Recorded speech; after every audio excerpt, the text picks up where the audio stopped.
ഇത്രയേ ഉള്ളൂ UDF, ഇത്രയേ ഉള്ളത്. സോ വീക്ക് ആൻഡ് ഫ്രജൈൽ, ദുർബലം, രാഷ്ട്രീയമായ ദുർബലം, എല്ലാ തരത്തിലും എല്ലാ ശക്തിയും ചോർന്നു പോയ ഒരു അസ്ഥിപഞ്ജരമായി മാറുകയാണ് UDF.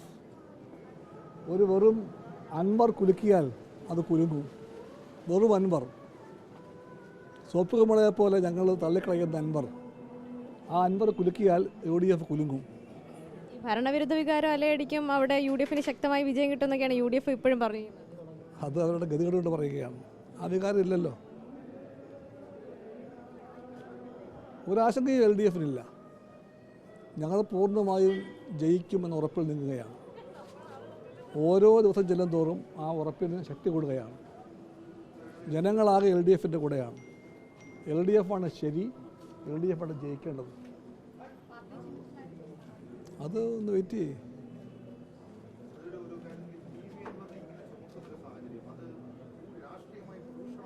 ഒരിക്കലുമല്ല. കമ്മ്യൂണിസ്റ്റ് പാർട്ടിക്ക് എന്നും ഉറപ്പാണ് ആരാണ് അൻവർ എന്ന്. സഹ ചന്ദ്രപ്പൻ ഒരിക്കൽ പറഞ്ഞു, ഇതേ അൻവർ CPIയിൽ ചേരാൻ തയ്യാറായിട്ട് വന്ന ഘട്ടമുണ്ട്, CPIയിൽ ചേരാമെന്ന്. അന്ന് ചന്ദ്രപ്പൻ പറഞ്ഞു, കമ്പ് കൊണ്ട് പോലും കമ്മ്യൂണിസ്റ്റുകാർക്ക് തൊടാൻ കൊള്ളാത്ത പ്രതിഭാസമാണ് അൻവറെന്ന്. എല്ലാ തരത്തിലും അത് ശരിയാണ്.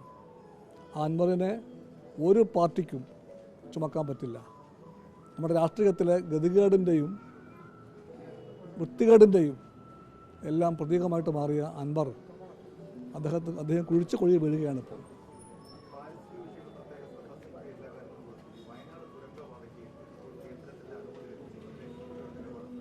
CPIക്ക് എന്നും ആ നിലപാടുണ്ട്.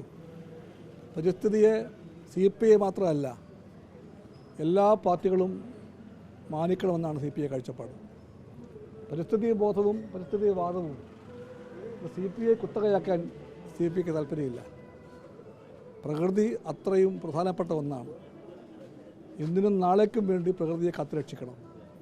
ഇതാണ് CPI കാഴ്ചപ്പാട്. ഇതാണ് മാർക്സിസ്റ്റ് കാഴ്ചപ്പാട്. മാർക്സിസം പരിസ്ഥിതിയെ മാനിക്കുന്നത് പ്രത്യയശാസ്ത്രമാണ്. അതുകൊണ്ട് ആ നിലപാട് മാറ്റമില്ല. നിങ്ങളെപ്പോഴും പറയണ്ട CPI മാത്രമാണ് കുത്തക എന്ന്. ആ കുത്തക CPIക്ക് വേണ്ട. പരിസ്ഥിതി ബോധം, പരിസ്ഥിതി വാദം അത് CPIക്ക് മാത്രം വേണ്ടതല്ല, എല്ലാവർക്കും വേണ്ടതാണ്. അതുകൊണ്ട് കുത്തകാവകാശം CPIക്കില്ല. എല്ലാ മനുഷ്യർക്കും, ഭാവിയെ, ആ തലമുറയെ, നാളെ എല്ലാം കാണുന്നവർക്ക് ഓരോരുത്തർക്കും, ഏത് പാർട്ടിക്കും മതത്തിനും ജനതയ്ക്കുമെല്ലാം പരിസ്ഥിതി ബോധം മൗലിക പ്രാധാന്യമുള്ള ഒന്നാണെന്ന് CPIക്ക് അറിയാം. ഈ വയനാട് തുരങ്കപ്പാത, വയനാടിൻ്റെ യാത്രാ വിഷയം എല്ലാവർക്കും അറിയാം. ഒരു വലിയ ദുരിതപൂർണ്ണമാണത്. അതിന് പരിഹാരം വേണം. പക്ഷെ ഇന്നത്തെ സാഹചര്യത്തിൽ, പ്രത്യേകിച്ചും കേരളത്തിൻ്റെ ലോലമായ പരിതാവസ്ഥയിൽ 6 മാസം മഴ, കനത്ത മഴ, വെള്ളപ്പൊക്കം ഇതെല്ലാം ഉണ്ടാകുന്ന കേരളത്തിൽ സഹ്യാദ്രിയുടെ പശ്ചിമഘട്ടത്തിൻ്റെ ലോലമായ ഘടനയെ മാനിക്കാതെ മുന്നോട്ട് പോയിക്കൂടാ. അങ്ങനെ വരുമ്പോൾ എല്ലാ പഠനവും ഉണ്ടാകണം, വേണ്ടത്ര പഠനമുണ്ടാകണം. ശാസ്ത്രത്തിൻ്റെ എല്ലാ കഴിവും ഉപയോഗപ്പെടുത്തണം. ശാസ്ത്രത്തിൻ്റെ കഴിവുകളെ അടിസ്ഥാനമാക്കി ജനങ്ങളുടെ ആവശ്യങ്ങളെ കൂടി പരിഗണിച്ചുകൊണ്ട് ഏറ്റവും ശരി എന്താണോ അതാണ് വേണ്ടത്.